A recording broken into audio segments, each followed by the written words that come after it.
গাড়ি থামান। ফরিস্তার কথায় তাজ ব্রেক কষল। আরপিতে বসার সামনে গাড়িটা থামতেই তাজ অবাক হলো। তাজ কিছুটা অবাকতা নিয়েই বলে উঠল, এই বাসায় তোমার বাড়ি? ফরিস্তা তখন মিনমিন গলায় বলে উঠল, জি। তাজ কিছুক্ষণ ফরিস্তার মুখের দিকে অবলোকন করে তারপর আস্তে করে বলল, যাও।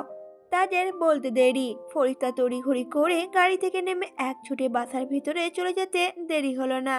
তাজ ফরিস্তার দিকে নিষ্পলকভাবে তাকিয়ে নিজেও গাড়ি থেকে নেমে গেল। এদিকে ফরিস্তা তড়িঘড়ি করে লিফটে ওঠে। লিফটের বাটনে প্রেস করতে যাবে, ঠিক তখনই দেখলো তাজ আসছে। তাজকে আসতে দেখেই ফরিস্তা বুকের ভেতর ধক করে উঠল। তাজ লিফটে ওঠার আগে যাতে দরজা বন্ধ হয়ে যায় এই জন্য ফরিস্তা তড়িঘড়ি করে লিফটের সেকেন্ড ফ্লোরের বাটন চাপতে চেয়ে ভুলবশত ফরিস্তা 6 বাটন প্রেস করে দিল, যেটা ও খেয়াল করলো না। কারণ ওর নজর ছিল তো তাজের দিকে, যাতে তাজ আসার আগে চলে যেতে পারে। কিন্তু ফরিস্তাকে একরাশ হতাশ করে দিয়ে লিফটের দরজা আটকানোর আগে তাজ লিফটে উঠে গেল। তাজকে লিফটে উঠতে দেখে ফরিস্তা আবারও মনে আতঙ্ক সৃষ্টি হলো। এই লোক ওর পিছু কেন নিয়েছে, কি উদ্দেশ্যে, হ্যান ত্যান আরো কত কি ভাবতে লাগলো। আর এদিকে ফরিস্তার খেয়ালই আসলো না এটা আরফিদের বাসা। সেটা খেয়ালে আসতেই ফরিস্তা যেই স্বস্তির নিঃশ্বাস ফেলতে যাবে ঠিক তখনই খেয়াল হলো লিফটটা দোতলায় না থেমে উপরে উঠে যাচ্ছে। তা দেখে চোখ গোল গোল হয়ে গেল ফরিস্তার। দ্রুত গিয়ে আবার বাটন প্রেস করতে লাগলো, কিন্তু ইতিমধ্যেই লিফটটা দোতলা ছাড়িয়ে গিয়েছে। এখন যে হাজারবার বাটন প্রেস করেও লাভ নেই। কিন্তু আজ একটার পর একটা আতঙ্কের শিকার হয়ে মেয়েটার মাথা থেকে যেন এটা বেরিয়েই গেল। ফরিস্তা লাগাতার বাটন প্রেস করেই যাচ্ছে। তা দেখে তাজ ভ্রু কুচকে ফরিস্তার দিকে তাকিয়ে বলে উঠল, এবার এই মেয়ে, বাটন প্রেস করতে করতে কি লিফটটাই নষ্ট করার ধান্দায় আছো? লিফট অলরেডি 4th ফ্লোরে চলে গিয়েছে, চোখে দেখছো না? তাজের এরকম কথায় ফরিস্তার ইচ্ছে করলো চিৎকার করে বলতে, শালা তোর জন্য সব হয়েছে, আর আমাকে বলছিস চোখে দেখি না? তুই চোখে দেখিস না, তোর 14 গোষ্ঠী চোখে দেখে না। ফুঁসে ওঠে ফরিস্তা। মনে মনে কথাগুলো বললেও সামনাসামনি বলার সাহস হলো না আর। এমনি আজ অনেক ঝামেলা করেছে, আর ঝামেলায় জড়াতে চায় না। এই ভেবে লিফটটি 6th ফ্লোরে ওঠার অপেক্ষায় করতে লাগলো। এরই মধ্যে আচমকা বিকট একটা শব্দ হয়ে সবকিছু ঘুটঘুটে অন্ধকার হয়ে গিয়ে লিফটটা থেমে যেতেই ফরিস্তার আত্মা শুদ্ধ উড়ে গেল। ফরিস্তা দিক বিদিক ভুলে চিৎকার দিয়ে সামনে থাকা ব্যক্তিটিকে ঝাপটে ধরল। সাথে ফরিস্তা থরথরিয়ে কেঁপে উঠল অস্বাভাবিকভাবে পুরো শরীরটা। নিঃশ্বাসটাও যেন আটকে আসছে ক্রমশ। এদিকে হঠাৎ ফরিস্তাকে এমন জাপটে ধরতে দেখে ভ্যাবাচ্যাকা খেয়ে গেল তাজ। মুহূর্তের মাঝে থমকে গেল ছেলেটা। অনুভব করলো ওকে জাপটে ধরা মেয়েটা ওকে এতটাই শক্ত করে ধরে আছে যেন পারলে ওর বুকের ভেতর ঢুকে যাবে। হঠাৎই একটা মেয়ের এমন ঘনিষ্ঠ স্পর্শে 29 বছরে একটা যুবকের ভেতরে হুট করে যেন সবকিছু এলোমেলো করে দিল। শক্ত বলিষ্ঠ দেহে এমন কোমল তুলতুলে মেয়েলি স্পর্শে পাথর হৃদয়ে তোলপাড় শুরু হয়ে গেল। মুহূর্তের মাঝে কেমন যেন একটা ঘোরের মাঝে আটকে গেল ছেলেটা। বুঝতে চাইলো নিজেকে, নিজে যে একটা মেয়ে এত কাছে আসায় ওর মনে ঠিক কিসের বাসনা উকি দিচ্ছে, কোনো খারাপ বাসনা নাকি অন্য কিছু। তাজ নিজেকে নিজে জাজ করে উপলব্ধি করলো ওর ভিতরে হিংস্র পশুর মতো বাসনা কাজ করছে না, কিন্তু কিছু ফিল করছে, যেই ফিলের মাঝে নেই কোনো খারাপ বাসনা। যেন মনে হচ্ছে ওর পাথর হৃদয়ের মাঝে হুট করে এক স্নিগ্ধ ফুলের জন্ম হয়েছে, আর সেই ফুলটাকে ও চাই, খুব যত্নে আগলে রাখতে চাই সেই ফুলটাকে, যাতে সেই ফুলটার গায়ে এক টুকরো দাগ না লাগে। তাজের ভাবনায় ছেদ করলো ওর বুকের সাথে লেপ্টে থাকা মেয়েটার অস্বাভাবিকভাবে কম্পনে। প্রথমে ভেবেছিল হয়তো তখন ওভাবে শব্দ হওয়ায় ভয় পেয়েছে, তাই কাঁপছে। কিন্তু শরীরে অস্বাভাবিক গতিতে কম্পন অনুভব করতেই তাজ কিছু একটা আন্দাজ করলো। ফলে দ্রুত পকেট থেকে ফোনটা বের করে ফোনের ফ্ল্যাশ অন করলো। সেটাই ফরিস্তার দিকে তাক করলো। বুঝতে বেশি সময় লাগলো না যে ফরিস্তার নিকোফোরিয়ার সমস্যা আছে, যা একদম ঘুটঘুটে অন্ধকার, যেখানে এক টুকরো আলোর দিশা থাকে না। এমনই অন্ধকারে যারা অতিমাত্রায় ভয় পায় তাদের নিকোফোবিয়ার সমস্যা থেকে থাকে সাধারণত। তাই তাজ দ্রুত ফোনে ফ্ল্যাশ জ্বালিয়ে ফরিস্তার গালে চাপড় দিতে দিতে বলে উঠল, রিল্যাক্স, কিচ্ছু হয়নি, এই যে দেখো আলো আছে, নিঃশ্বাস নেওয়ার চেষ্টা করো, আমি আছি, কিচ্ছু হবে না, শুনতে পাচ্ছ আমার কথা? এই মেয়ে। এই বলেই তাজ লাগাতার ফরিস্তার গালে মৃদু চাপড় দিয়ে ফরিস্তাকে ডাকতে লাগলো। কিন্তু ফরিস্তার কোনো রেসপন্স পাওয়া গেল না। মেয়েটা যে অস্বাভাবিকভাবে কাঁপছে, নিঃশ্বাসটাও যেন নিচ্ছে না।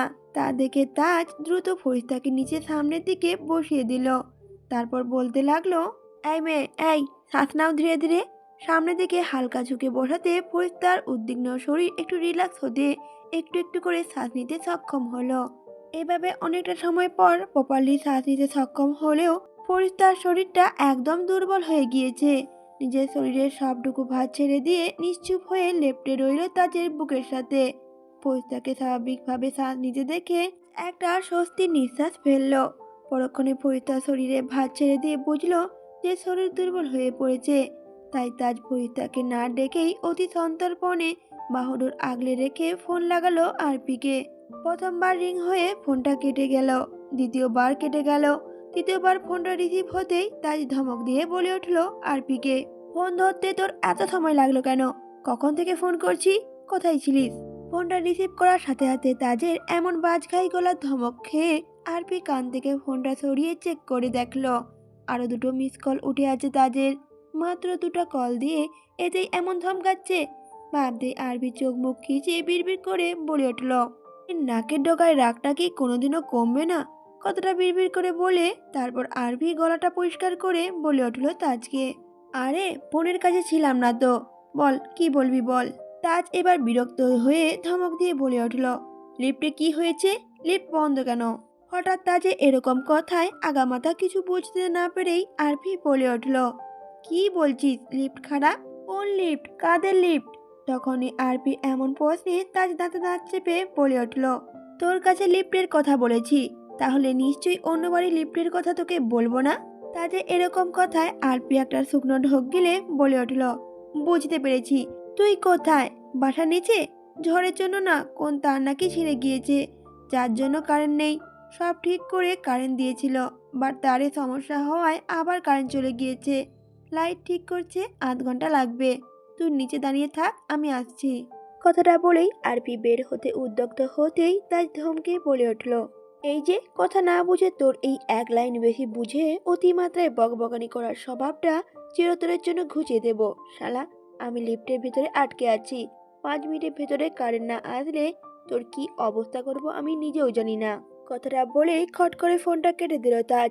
তাজ এভাবে ফোনটা কেটে দেওয়ায় আরপির মাথায় আকাশ ভেঙে পড়ল।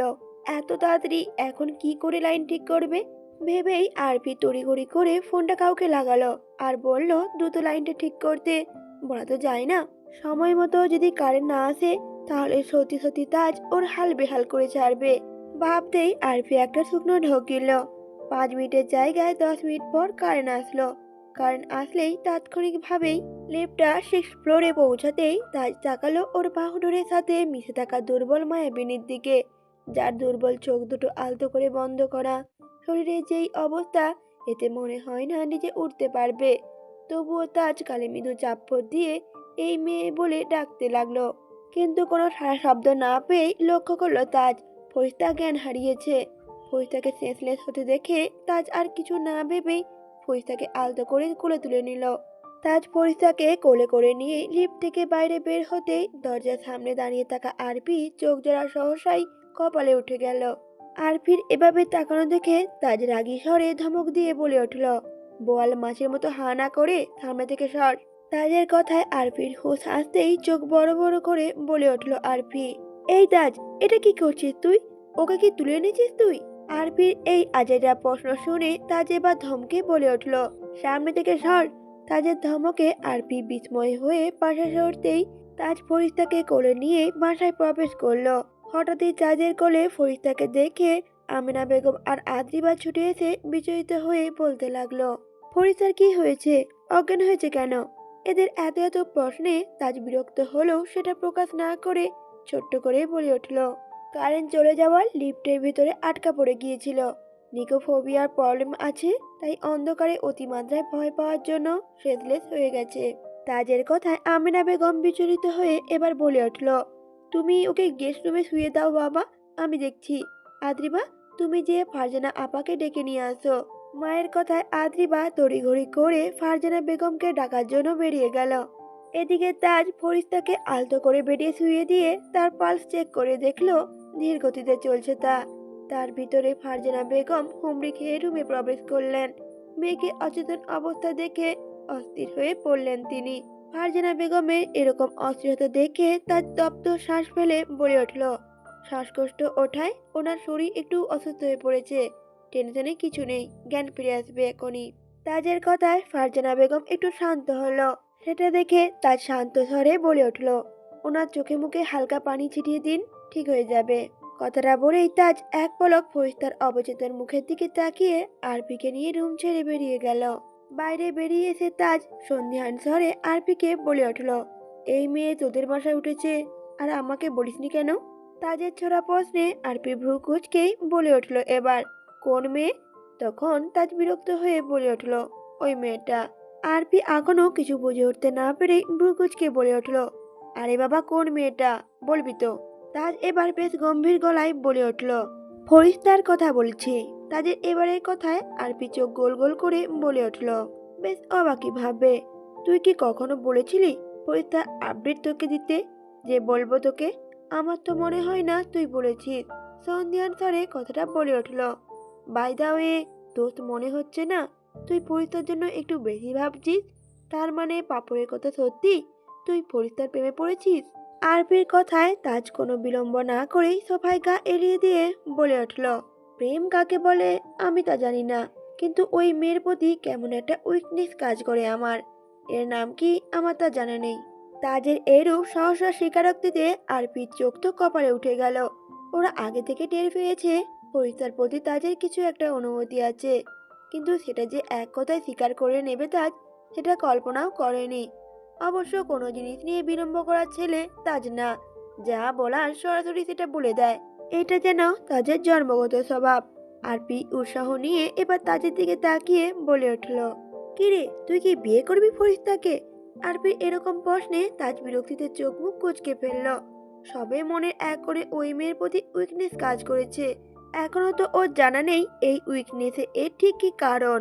আর এই ছেলে বিয়ে পর্যন্ত চলে গিয়েছে। তাজের কুকরানো মুখের দিকে তাকিয়ে আরপি বুঝতে পারল ও একটু বেশি সামনে এগিয়ে গিয়েছে। তবুও আরপি হার না মেনে হামি দেওয়ার ভান করে বলে উঠল, তোর চোখ মুখ কুচকে লাভ নেই, এমনিতেও ফরিদা তোকে বিয়ে করবে না। আরপির এবারের কথায় তাজ ভ্রু বাঁকিয়ে বলে উঠল, হোয়াই? তখনই আরপি একটা দীর্ঘশ্বাস ফেলে বলে উঠল, সময় বলস আমার নাকি মাথা মোটা? এখন তো দেখছি আমার চেয়েও তুই বেশি মাথা মোটা। পরিস্থা যেই মেয়ে, এত কিছু পরও তোর মনে হয় পরিস্থা তোকে বিয়ে করবে?